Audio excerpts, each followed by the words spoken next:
Hola, queridos suscriptores. Bienvenidos de nuevo a nuestro canal. Antes de comenzar, no olviden darle like a este video y suscribirse al canal para más contenido exclusivo como este. Hoy les traigo una historia que los dejará sin palabras. La vida de Enrique Peña Nieto ha estado marcada por momentos que pocos conocen.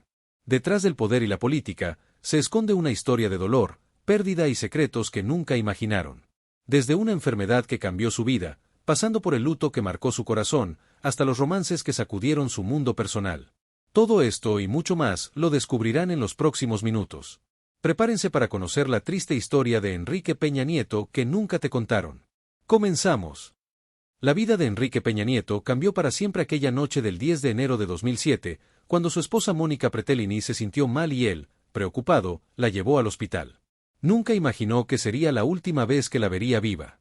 Una crisis epiléptica seguida de una arritmia cardíaca se la llevó a los 43 años, sumiendo al entonces gobernador del Estado de México en un dolor profundo que lo acompañaría el resto de su vida.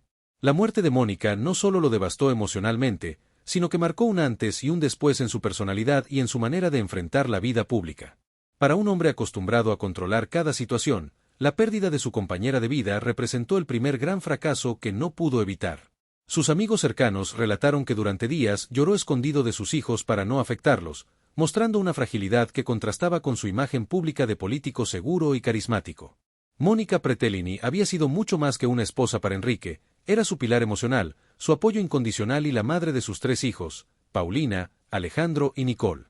Nacida en 1963 en la Ciudad de México, provenía de una familia sencilla y se había casado con Enrique el 12 de febrero de 1993, formando un equipo sólido que enfrentó juntos los desafíos de la vida política.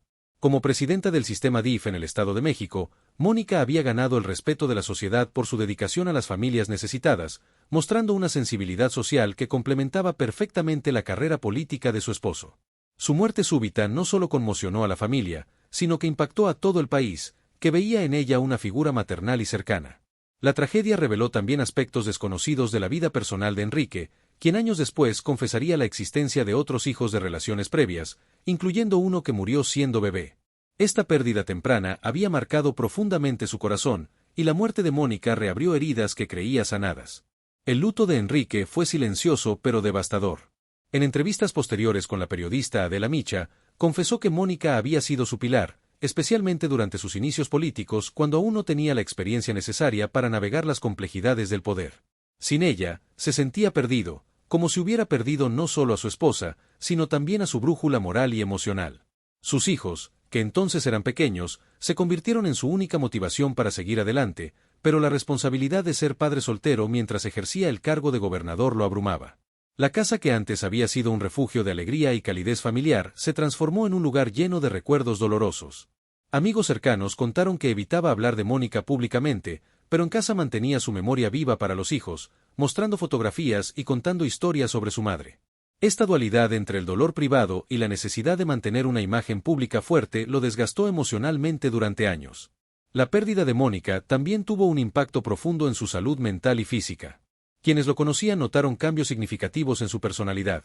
Se volvió más reservado, más cauteloso en sus relaciones personales y desarrolló una tendencia a la melancolía que lo acompañaría el resto de su vida. El estrés de luto, combinado con las demandas de su cargo político, comenzó a manifestarse en síntomas físicos que preocupaban a su círculo cercano. Episodios de insomnio, pérdida de apetito y una fatiga constante se convirtieron en parte de su rutina diaria, aunque él se esforzaba por mantener las apariencias en público. La muerte de Mónica también despertó en él una búsqueda espiritual que antes no había experimentado, llevándolo a reflexionar sobre la fragilidad de la vida y la importancia de los afectos genuinos. Durante los primeros meses después de la tragedia, su rendimiento político se vio afectado, aunque él se las arreglaba para cumplir con sus obligaciones gubernamentales. Sin embargo, la chispa y el entusiasmo que lo caracterizaban se habían apagado, reemplazados por una determinación más sombría y calculada. Los años siguientes a la muerte de Mónica fueron particularmente difíciles para Enrique, quien debía equilibrar su dolor personal con las ambiciones políticas que lo llevaron a aspirar a la presidencia de México. La sombra de su esposa fallecida lo acompañó durante toda su campaña presidencial, y aunque públicamente proyectaba fortaleza y determinación, en privado luchaba con sentimientos de culpa y vacío emocional. Su nueva relación con Angélica Rivera, que comenzó en 2008, fue vista por muchos como un intento de llenar el vacío dejado por Mónica, pero también generó controversia sobre si era genuina o simplemente una estrategia política. La comparación constante entre las dos mujeres se convirtió en una fuente adicional de estrés, ya que Mónica había dejado un legado de autenticidad y servicio social que era difícil de igualar. Enrique se encontró atrapado entre honrar la memoria de su primera esposa y construir una nueva vida con Angélica, una tensión que nunca logró resolver completamente. El público mexicano, que había amado a Mónica, recibió con escepticismo la nueva relación, interpretándola como una movida calculada para mejorar su imagen política antes de las elecciones presidenciales. La enfermedad que comenzó a desarrollarse en Enrique tras la muerte de Mónica no era solo emocional, sino también física. El estrés crónico y el dolor no procesado adecuadamente comenzaron a manifestarse en problemas de salud que él ocultaba cuidadosamente del público. Episodios de ansiedad, problemas digestivos y una fatiga constante se convirtieron en sus compañeros silenciosos, mientras él mantenía una agenda política intensa. Sus médicos le recomendaron terapia psicológica y periodos de descanso, pero la presión política y sus propias ambiciones lo impedían seguir estos consejos. Durante su presidencia, estos problemas de salud se agravaron, especialmente durante crisis como el caso de los 43 estudiantes de Ayotzinapa, donde su respuesta fría y aparentemente insensible fue, en parte, resultado de su estado emocional deteriorado. La combinación de luto no resuelto, estrés político y problemas de salud creó un círculo vicioso que afectó tanto su desempeño como líder como su capacidad para formar relaciones personales sanas. Su equipo médico privado se convirtió en una parte esencial de su rutina, aunque él negaba públicamente cualquier problema de salud significativo. La búsqueda de un nuevo amor después de Mónica se convirtió en una odisea emocional compleja para Enrique. Su relación con Angélica Rivera, aunque proyectada como un cuento de hadas mediático, estaba marcada por las sombras del pasado y las presiones del presente.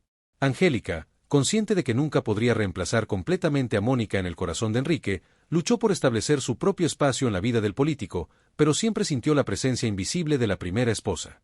Esta dinámica creó tensiones constantes en su matrimonio, que se agravaron con los escándalos públicos y la presión mediática. Enrique, por su parte, nunca logró superar completamente el sentimiento de traición hacia la memoria de Mónica que implicaba formar una nueva familia. Durante los momentos más íntimos, amigos cercanos reportaron que Enrique a menudo mencionaba a Mónica, comparando situaciones actuales con experiencias pasadas, lo que generaba incomodidad y resentimiento en Angélica. La imposibilidad de vivir plenamente el presente debido a los fantasmas del pasado se convirtió en una característica definitoria de todas sus relaciones posteriores. Esta situación se volvió aún más compleja cuando Enrique tuvo que explicar a sus hijos la presencia de una nueva mujer en sus vidas, un proceso que resultó más traumático de lo esperado. El impacto de la muerte de Mónica en la relación de Enrique con sus hijos fue profundo y duradero. Paulina, Alejandro y Nicole, que habían perdido a su madre en una edad crucial de su desarrollo, se aferraron a su padre como el único pilar estable en sus vidas. Esta dependencia emocional intensificó la culpa de Enrique, quien se sentía responsable no solo de su propio dolor, sino también del sufrimiento de sus hijos. La introducción de Angélica Rivera en la familia generó resistencias iniciales, especialmente por parte de Paulina, quien veía en la nueva relación de su padre una traición a la memoria de su madre. Enrique se encontró dividido entre su necesidad de rehacer su vida personal y su deseo de proteger a sus hijos de más dolor emocional. Durante su presidencia, el estrés adicional de la vida pública afectó su capacidad para estar presente como padre, lo que generó más culpa y ansiedad. Los hijos, especialmente durante la adolescencia, expresaron resentimiento hacia las decisiones de su padre, tanto personales como políticas, lo que profundizó su aislamiento emocional. La terapia familiar se convirtió en una necesidad, aunque Enrique era reticente a buscar ayuda profesional debido a las implicaciones que esto podría tener para su imagen pública.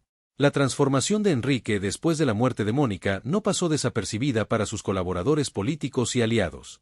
Quienes lo conocían antes de la tragedia notaron cambios significativos en su estilo de liderazgo, que se volvió más autoritario y menos empático.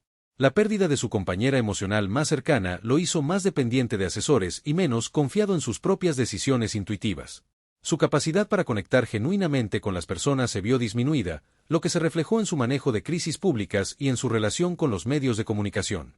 La muerte de Mónica también despertó en él una obsesión por el control y la seguridad, que se manifestó tanto en su vida personal como en sus políticas públicas. Durante su presidencia, esta necesidad de control se tradujo en decisiones autoritarias que generaron críticas y resistencia popular. Sus antiguos colaboradores comentaron que el Enrique posterior a 2007 era una versión más endurecida y menos vulnerable del hombre que habían conocido, pero también más impredecible y emocionalmente inestable. Esta transformación tuvo consecuencias directas en su efectividad como líder y en su capacidad para generar consensos políticos, contribuyendo a muchos de los fracasos de su administración presidencial. El matrimonio entre Enrique Peña Nieto y Angélica Rivera fue, desde su inicio, mucho más que una simple unión amorosa, representó una alianza estratégica cuidadosamente orquestada para proyectar la imagen de la pareja presidencial perfecta. Cuando se conocieron en 2008, Enrique estaba en pleno proceso de duelo por la muerte de Mónica Pretelini, mientras Angélica, conocida como La Gaviota por su papel en la telenovela Destilando Amor, estaba en la cúspide de su carrera artística. La relación comenzó de manera discreta, pero pronto se hizo evidente que ambos tenían mucho que ganar de esta unión. Él necesitaba humanizar su imagen política después de la tragedia personal, mientras ella buscaba un nuevo propósito más allá del mundo del espectáculo. Los primeros encuentros fueron facilitados por círculos políticos y del entretenimiento que veían en esta pareja el potencial para crear una narrativa poderosa que beneficiaría las ambiciones presidenciales de Enrique. La química entre ambos era innegable, pero desde el principio estuvo teñida por el cálculo político y las expectativas públicas. Los medios de comunicación, especialmente Televisa, donde Angélica había construido su carrera, comenzaron inmediatamente a promover la relación como una historia de amor digna de telenovela. La construcción de la imagen pública de la pareja fue un proceso meticuloso que involucró a equipos de comunicación, estilistas y asesores de imagen que trabajaron para crear la narrativa perfecta. Angélica, con su experiencia frente a las cámaras, se convirtió en la cara amable y carismática que Enrique necesitaba para suavizar su imagen política. Su belleza natural, combinada con su capacidad para conectar con el público femenino, la convirtió en un activo político invaluable. Sin embargo, esta transformación no fue sin costos personales. Angélica tuvo que abandonar su carrera actoral en el momento más exitoso de su trayectoria, sacrificando su identidad artística por el rol de futura primera dama. La presión para mantener una imagen impecable las 24 horas del día se convirtió en una fuente constante de estrés para ambos, especialmente para Angélica, quien no estaba acostumbrada a los rigores de la vida política. Cada aparición pública era cuidadosamente coreografiada, desde la elección de vestuario hasta los gestos de afecto, creando una performance constante que comenzó a desgastar la relación real detrás de las cámaras. La autenticidad de sus sentimientos se vio comprometida por la necesidad de mantener una imagen que beneficiara las ambiciones políticas de Enrique. La boda del 27 de noviembre de 2010 en la Catedral de Toluca fue el evento mediático más importante de la temporada política mexicana. La ceremonia, transmitida por Televisión Nacional, fue diseñada para proyectar una imagen de estabilidad, tradición y prosperidad que contrastara con la turbulencia política del momento. Angélica, radiante en un vestido de diseñador, y Enrique, impecablemente vestido, representaron para muchos mexicanos la promesa de un futuro más brillante. Sin embargo, detrás del espectáculo, la boda estuvo marcada por tensiones familiares, especialmente con los hijos de Enrique, que aún procesaban la pérdida de su madre. La presión mediática durante la planificación del evento fue intensa, con cada detalle siendo analizado por la prensa y el público. Angélica, acostumbrada a la atención mediática como actriz, descubrió que la exposición política era completamente diferente y más invasiva. La luna de miel se convirtió en una extensión de la campaña política, con fotógrafos siguiendo cada movimiento de la pareja. Para Enrique, la boda representó tanto una oportunidad de comenzar una nueva vida como una herramienta política para demostrar su capacidad de recuperación y liderazgo. La inversión económica en el evento fue significativa, generando las primeras críticas sobre el nivel de vida de la pareja en un país marcado por la desigualdad. La vida matrimonial de Enrique y Angélica estuvo marcada desde el principio por las demandas contradictorias de mantener una relación auténtica mientras servían a los intereses políticos. En privado, ambos lucharon por encontrar un equilibrio entre sus personalidades reales y los personajes que debían interpretar en público. Angélica, criada en una familia de clase media, tuvo que adaptarse rápidamente a los lujos y privilegios de la vida política, pero también a las responsabilidades y limitaciones que esto conllevaba. Su libertad personal se vio severamente restringida, con cada salida siendo planificada por equipos de seguridad y comunicación. La pareja desarrolló una rutina doméstica que intentaba recrear una normalidad familiar, pero siempre bajo la presión de las cámaras y la expectativa pública. Los momentos de intimidad genuina se volvieron cada vez más escasos, reemplazados por apariciones públicas cuidadosamente orquestadas. Enrique, por su parte, encontró en Angélica no solo una compañera, sino también una asesora política informal que entendía intuitivamente lo que el público esperaba ver.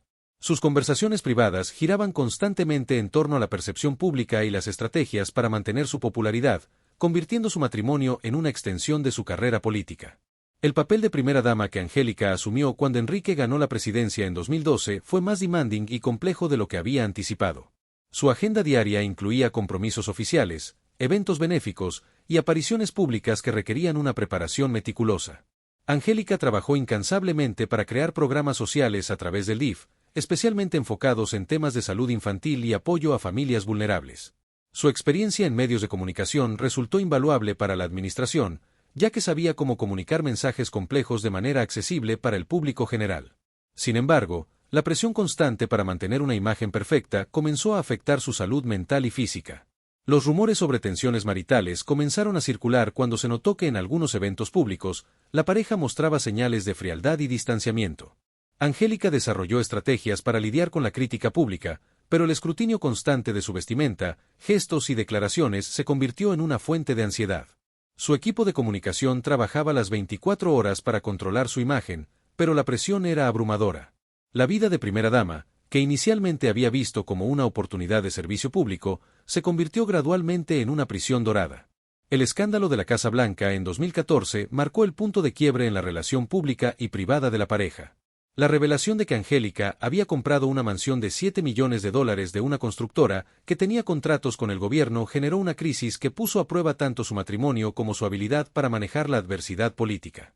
Angélica, que había construido cuidadosamente una imagen de esposa dedicada y madre ejemplar, se vio súbitamente convertida en el símbolo de la corrupción y el privilegio excesivo. La presión para que explicara públicamente la compra la llevó a grabar un video que, lejos de calmar la controversia, intensificó las críticas. La humillación pública que experimentó fue devastadora para alguien que había sacrificado su carrera artística por servir al país. En privado, Angélica culpó a Enrique y a su equipo por no haberla protegido adecuadamente, mientras él se sentía traicionado por no haber sido consultado sobre la compra. La Casa Blanca se convirtió en un símbolo no solo de corrupción política, sino también de las tensiones maritales que habían estado creciendo durante años. El escándalo reveló las fisuras en una relación que había sido cuidadosamente construida para el consumo público, pero que carecía de las bases sólidas necesarias para resistir crisis reales. La deterioración de la relación entre Enrique y Angélica durante los últimos años de la presidencia fue evidente para quienes los conocían de cerca. Las apariciones públicas conjuntas se volvieron cada vez más tensas, con ambos interpretando sus roles con menos entusiasmo y naturalidad. En viajes oficiales al extranjero, los fotógrafos capturaron momentos de frialdad y distanciamiento que contrastaban dramáticamente con la imagen de amor que habían proyectado inicialmente. Angélica comenzó a limitar sus apariciones públicas, prefiriendo concentrarse en sus hijas y en planificar su vida postpresidencial. Las conversaciones privadas de la pareja se volvieron cada vez más tensas, con reproches mutuos sobre decisiones pasadas y responsabilidades por la crisis de imagen que enfrentaban. Enrique, absorbido por las demandas de la presidencia y las múltiples crisis que enfrentaba su administración, prestaba cada vez menos atención a las necesidades emocionales de su esposa. La pareja comenzó a vivir vidas paralelas, manteniendo las apariencias en público mientras se alejaban emocionalmente en privado. Los rumores sobre una posible separación comenzaron a circular en círculos políticos, aunque ambos negaban públicamente cualquier problema matrimonial. La presión de mantener la farsa se volvió insostenible para ambos, especialmente para Angélica, quien había sacrificado más en la relación. El proceso de divorcio, anunciado en febrero de 2019, fue manejado con la misma meticulosidad que había caracterizado la construcción de su imagen pública. Ambos acordaron mantener un tono civilizado y respetuoso en sus declaraciones públicas, evitando los detalles sórdidos que podrían haber dañado aún más sus reputaciones. Angélica se mudó a Miami con sus hijas, buscando un ambiente donde pudiera reconstruir su vida lejos de los reflectores mexicanos. La separación fue descrita oficialmente como amigable, pero fuentes cercanas revelaron que había sido precedida por meses de negociaciones legales complejas sobre división de bienes y custodia. Para Angélica, el divorcio representó tanto una liberación como una oportunidad de redefinir su identidad más allá de su rol como esposa política. Enrique, por su parte, enfrentó el divorcio como otra crisis más en una serie de fracasos personales y políticos que habían marcado su vida. La separación también tuvo implicaciones para sus hijos, que tuvieron que adaptarse a una nueva dinámica familiar en un momento en que su padre enfrentaba el ostracismo político. El fin del matrimonio fue visto por muchos como el cierre definitivo de una era política y personal que había prometido tanto pero que había terminado en desilusión y fracaso. Los años posteriores al divorcio revelaron la verdadera naturaleza de la relación entre Enrique y Angélica. Sin la presión de mantener una imagen pública conjunta, ambos pudieron reflexionar sobre lo que había sido real y lo que había sido performance en su matrimonio. Angélica, desde su exilio dorado en Miami, comenzó a reconstruir su identidad y a considerar un posible regreso a la actuación. Sus declaraciones públicas sobre el matrimonio fueron cuidadosamente medidas, pero dejaron entrever el costo emocional que había pagado por su papel como primera dama. Enrique, solo y fuera del poder, enfrentó la realidad de que había perdido no solo su posición política, sino también a la compañera que había sido central en su imagen pública. La soledad postdivorcio fue particularmente difícil para él, acostumbrado a la compañía constante y al apoyo emocional. Sus intentos posteriores de formar nuevas relaciones estuvieron marcados por la sombra de su matrimonio con Angélica y la comparación constante con esa etapa de su vida. La historia de su matrimonio se convirtió en una lección sobre los peligros de mezclar ambición política con relaciones personales, y sobre el costo humano del poder. Para el público mexicano, el divorcio confirmó muchas de las sospechas que habían tenido sobre la autenticidad de la relación desde el principio. La presidencia de Enrique Peña Nieto comenzó con grandes expectativas y promesas de transformación, pero rápidamente se convirtió en un catálogo de errores, escándalos y crisis que erosionaron su credibilidad hasta niveles históricos. Desde sus primeros días en el poder, quedó claro que el carismático político que había conquistado a los votantes tenía serias deficiencias como estadista y líder nacional. Sus errores públicos, que inicialmente fueron vistos como tropiezos menores, se acumularon hasta convertirse en una narrativa de incompetencia que definió su sexenio. El caso más emblemático fue su participación en la Feria Internacional del Libro de Guadalajara en 2011, donde, al ser preguntado sobre 3 libros que hubieran marcado su vida, titubeó, balbuceó y solo pudo mencionar la Biblia sin recordar otros títulos o autores. Este momento, capturado en video y viralizado inmediatamente, se convirtió en símbolo de un político que había llegado al poder sin la preparación intelectual necesaria. La imagen de un candidato presidencial que no podía nombrar libros importantes resonó profundamente en un país que esperaba líderes cultos y preparados. Sus intentos posteriores de minimizar el incidente solo empeoraron la situación, ya que admitió abiertamente que no era un gran lector, confirmando las sospechas del público sobre su falta de preparación intelectual. El escándalo del plagio en su tesis de licenciatura, revelado en 2016, fue devastador para un presidente que ya enfrentaba múltiples crisis de credibilidad. La investigación periodística que descubrió que aproximadamente el 29% de su tesis de derecho había sido copiado de otras fuentes sin citar adecuadamente representó un golpe mortal a su imagen como líder legítimo. Para un país donde la educación y la honestidad académica son valores fundamentales, el hecho de que su presidente hubiera cometido plagio era imperdonable. La defensa de Peña Nieto, argumentando que había sido un error de estilo y no una intención de engañar, fue recibida con escepticismo y burla por parte de académicos, estudiantes y el público en general. El escándalo reavivó debates sobre la calidad de la educación en universidades privadas de élite y sobre cómo políticos sin méritos académicos genuinos podían llegar a los más altos cargos del país. Las protestas estudiantiles que siguieron al escándalo fueron particularmente dolorosas para Peña Nieto, ya que representaron el rechazo de las futuras generaciones de líderes mexicanos. La credibilidad intelectual del presidente quedó completamente destruida, y cualquier intento de proyectar una imagen de estadista serio y preparado se volvió imposible. La gestión de la seguridad nacional durante el sexenio de Peña Nieto fue un fracaso monumental que culminó en la tragedia de los 43 estudiantes de Ayotzinapa. Su estrategia de militarización, heredada de la administración anterior, no solo no redujo la violencia, sino que la intensificó de maneras alarmantes. Entre 2012 y 2018, aproximadamente 37.000 personas desaparecieron, y los casos de ejecuciones extrajudiciales, tortura y masacres se multiplicaron exponencialmente. La respuesta de Peña Nieto ante la crisis de seguridad fue caracterizada por la frialdad, la inacción y una aparente desconexión de la realidad que vivían millones de mexicanos. Su política de no confrontación con los carteles del narcotráfico resultó en un fortalecimiento de estas organizaciones criminales, que expandieron su control territorial y diversificaron sus actividades ilícitas. La corrupción dentro de las fuerzas de seguridad alcanzó niveles sin precedentes, con casos documentados de colusión entre policías, militares y criminales. La incapacidad del gobierno para proteger a los ciudadanos más vulnerables, especialmente en estados como Guerrero y Michoacán, reveló la fragilidad de las instituciones mexicanas bajo el liderazgo de Peña Nieto.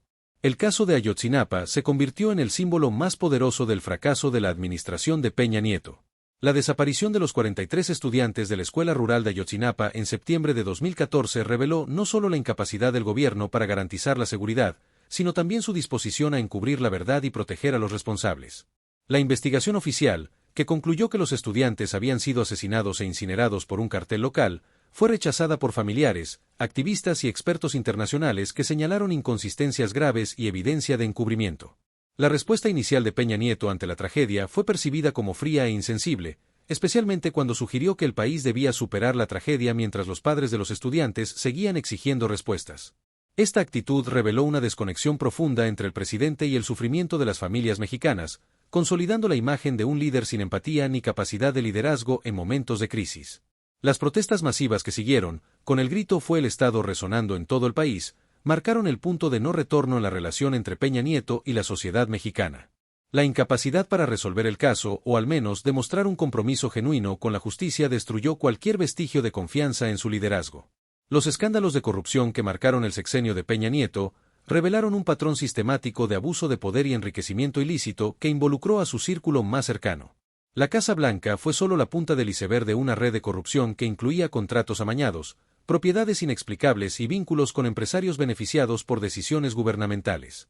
El caso de la Casa Blanca de Angélica Rivera, valuada en $7 millones y adquirida de una constructora que obtenía contratos millonarios del gobierno, se convirtió en el símbolo más visible de la corrupción presidencial.